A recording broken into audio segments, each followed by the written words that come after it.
Apa yang bisa bertahan di ruang angkasa? Ya, manusia bisa jika mereka memakai baju ruang angkasa yang canggih. Baju antariksa sangat dibutuhkan di ruang hampa udara di antariksa.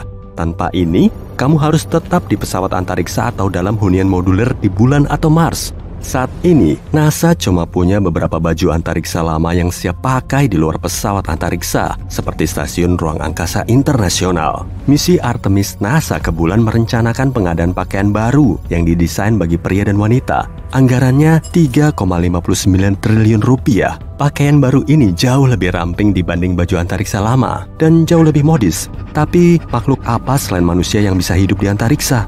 3 hewan bernama dikirim ke ruang angkasa dan semuanya pulang dengan selamat. Apa itu masuk hitungan? 2 anjing, Belka dan Strelka, menghabiskan waktu sehari di dalam pesawat ruang angkasa Rusia di tahun 1960 dan menjadi bintang di media massa begitu kembali. Amerika Serikat mengirim seekor simpanse bernama Ham pada perjalanan 16 menit memasuki ruang angkasa. Ruang angkasa dimulai dari ketinggian 100 km di atas permukaan laut dan roket cuma butuh beberapa menit untuk sampai ke sana. Ham yang memakai baju antariksa melakukan semua tugas mengancingkan baju dengan mengagumkan. Ia diberi penghargaan di International Space Hall of Fame di Alamogordo, New Mexico. Namun, tardigrada bisa benar-benar hidup di ruang angkasa. Tardigrada atau sering disebut beruang air, berwarna coklat dan mirip beruang grizzly mungil dan merupakan salah satu hewan berkaki yang paling mini. Tardigrada berkaki 8. Kebanyakan spesies tardigrada tidak punya mata, tapi sebagian punya. Beruang air bisa dilihat dengan kaca pembesar yang baik karena rata-rata ukurannya sekitar 0,5 milimeter. Percikan sedikit air pada lumut dan tardigrada akan keluar. Hewan ini bisa berjalan sekitar 1 panjang badannya per detik dan berlari sekitar 2 panjang badannya per detik. Telur beruang air lebih mudah dilihat karena warnanya putih terang. European Space Agency membawa beruang air ke ISS dan meninggalkannya di luar selama 10 hari. Hewan itu bertahan. Mereka tetap hidup tanpa udara, air, dan hampir dalam kondisi hampa udara. Radiasi matahari berbahaya, dingin, dan panas ekstrim. Kedengarannya sulit kan? Dalam kondisi ekstrem, beruang air tergantung pada rangka luarnya untuk melindungi diri. Dalam tes laboratorium, rangka luar ini bisa menahan tekanan sebesar 6.116,7 kg per cm persegi. Itu baju antariksa yang tangguh. Beruang air bahkan telah membeku selama 30 tahun. Saat dihangatkan, hewan itu bangkit dan mampu bereproduksi. Ketika kita mencari kehidupan di ruang angkasa, mengeksplorasi Mars, bentuk-bentuk kehidupan ekstrem ini menjadi penting untuk dipahami. Jika beruang air bisa bertahan dalam semua kondisi lingkungan, bisa kita simpulkan bahwa kehidupan ada di mana-mana di ruang angkasa. Extremophiles adalah bentuk kehidupan dalam kondisi ekstrem, seperti yang mungkin ada di planet-planet lain. Gua Mobile di Rumania adalah salah satu tempat seperti itu yang bisa juga berada di planet lain. Semua kehidupan di bumi, di permukaan bumi, adalah berbasis karbon. Artinya, atom-atom karbon berfungsi seperti blok Lego universal yang menghubungkan atom-atom hidrogen, oksigen, dan berbagai molekul penyusun sel-sel organisme hidup. Gua Mobile tertutup setidaknya 2,5 juta tahun lalu. Air yang meresap melalui batu kapur telah membentuk danau di dalam gua itu, berisi campuran hidrogen sulfida dan bahan korosif serta amonia. Apa yang bisa hidup di dalam cairan beracun ini? Bentuk kehidupan berbasis belerang. Seluruh sistem ekologi tanpa cahaya atau fotosintesis ada di dalam Gua Mobile. Rantai makanan terbentuk pada kemosintesis, mikroorganisme yang makan bahan kimia berbasis belerang. 33 spesies makhluk berbasis belerang ditemukan hidup di lingkungan tak bersahabat di Gua Mobile. Udang, kalajengking, lipan, siput, dan sebagainya. Gua Mobile adalah dunia alien jauh di bawah tanah yang penuh kehidupan berbasis belerang. Jika makhluk-makhluk seperti ini ada di dalam Gua Mobile di bumi, apa yang bisa kita temukan hidup di ruang angkasa? Bakteri.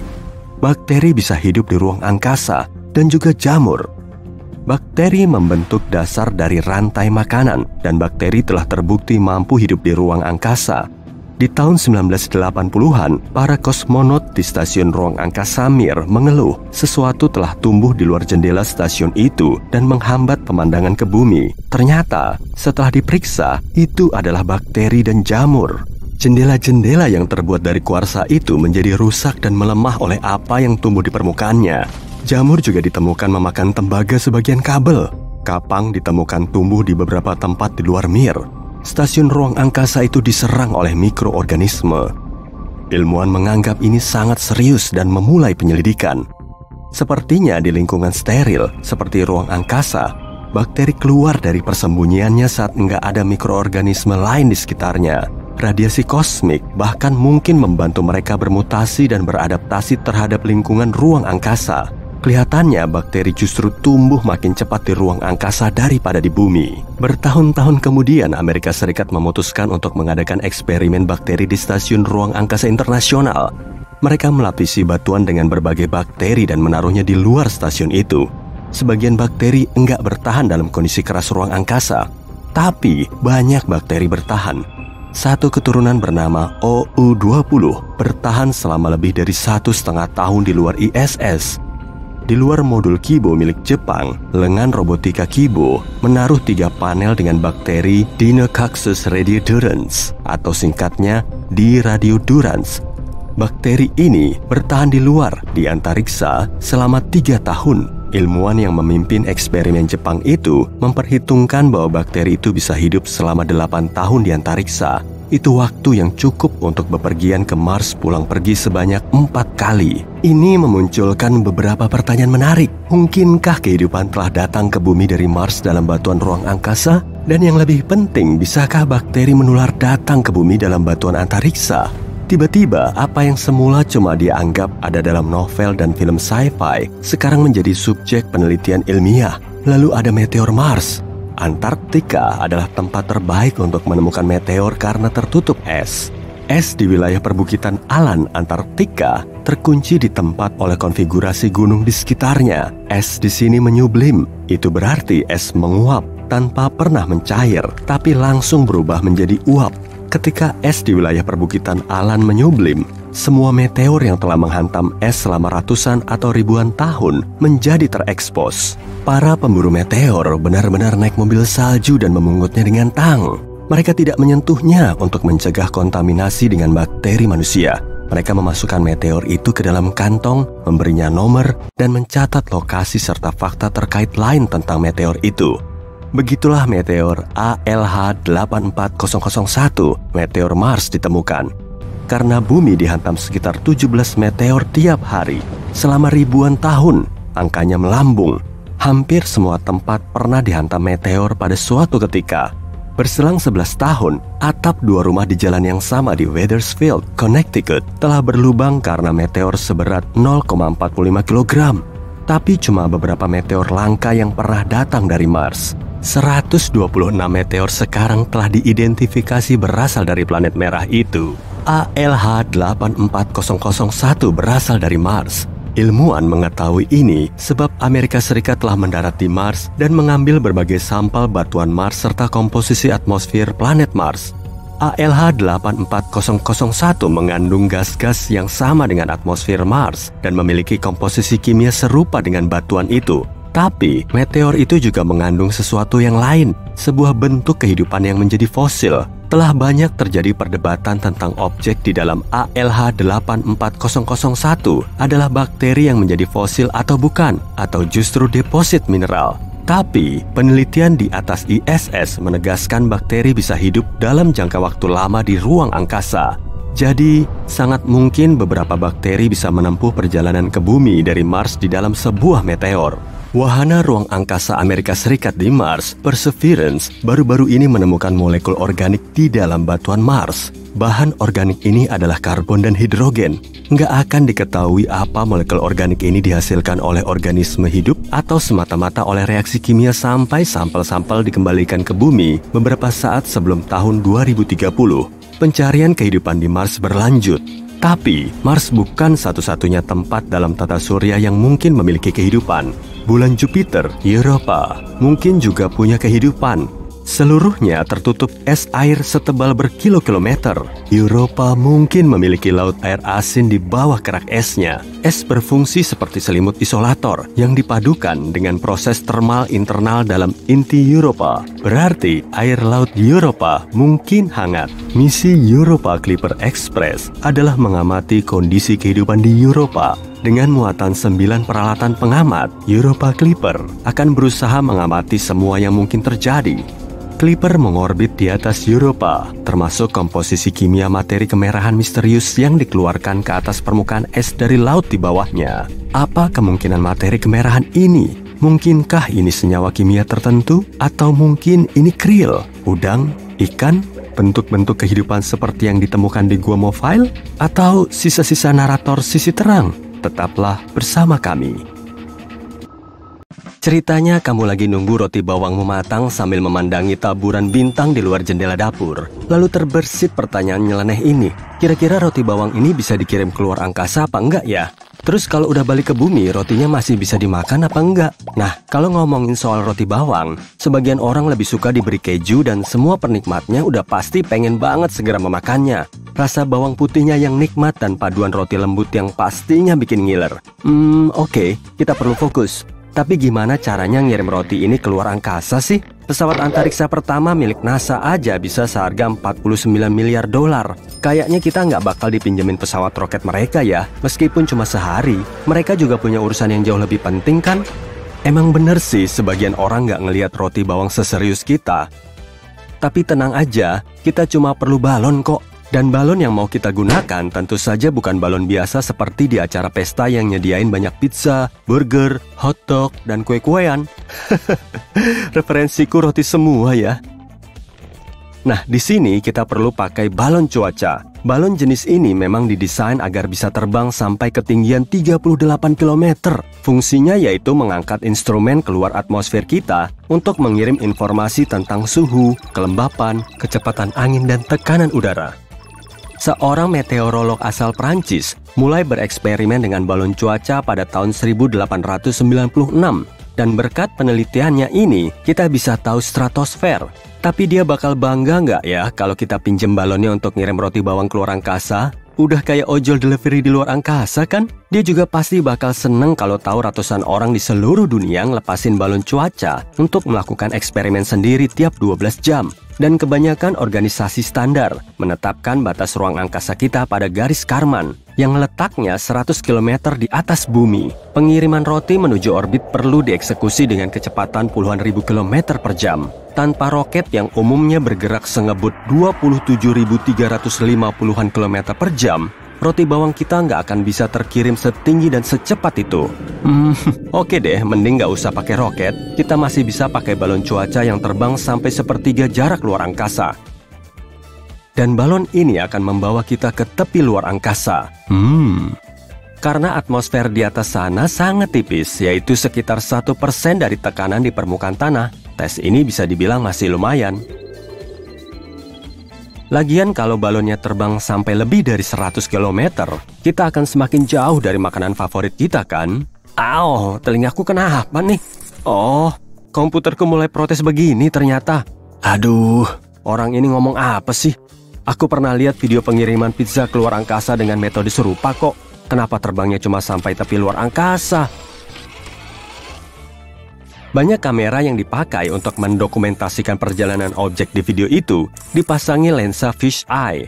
Lensa ini bisa memperbesar kurva bumi pada ketinggian tersebut, sehingga menghasilkan ilusi yang lebih mepet ke ruang angkasa daripada realitanya. Jadi di sini kita udah sepakat ya, nggak perlu lagi ngeributin soal mana yang lebih enak antara pizza dan roti bawang, atau bubur ayam yang diaduk versus nggak diaduk. Oke, sip, kita lanjut. Saat ini sudah ada balon cuaca yang terpaksa kita beri roti bawang. Saatnya lepas landas.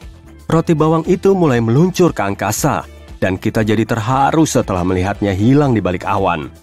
Dibandingkan dengan roket, kecepatan balon kita memang jauh lebih lambat. Geraknya kira-kira lebih dari 300 meter per menit.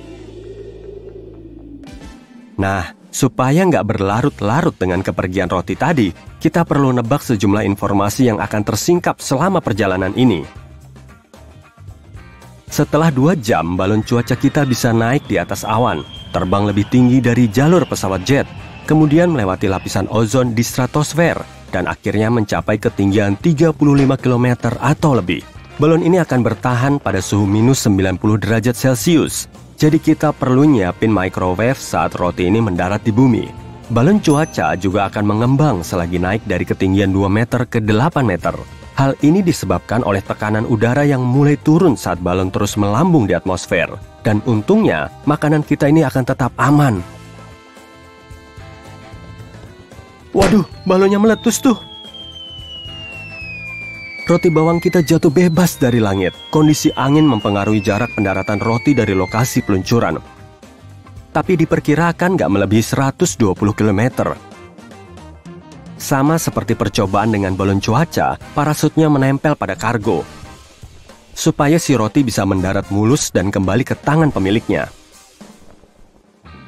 Setelah itu, kita bisa memakannya sampai kenyang. Duh, perutku mulai keroncongan nih.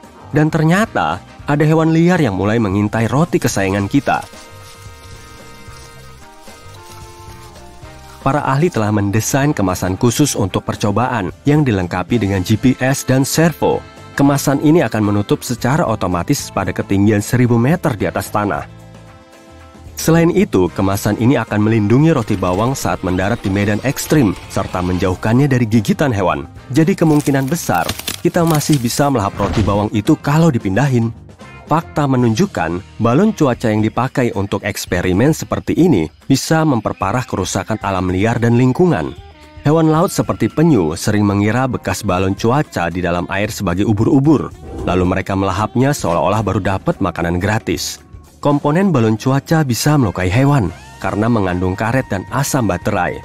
Bahkan menurut sejumlah argumen, percobaan balon cuaca sebetulnya cuma bentuk lain dari buang sampah sembarangan. Kalau video ini bikin kamu pengen ngirim bekal makan siang ke si doi via luar angkasa, mending pikir-pikir lagi deh. Perburuannya sudah dimulai nih, bukan berburu hewan liar sih, tapi masih terkait dengan roti bawang tadi, dan kamu harus siap-siap.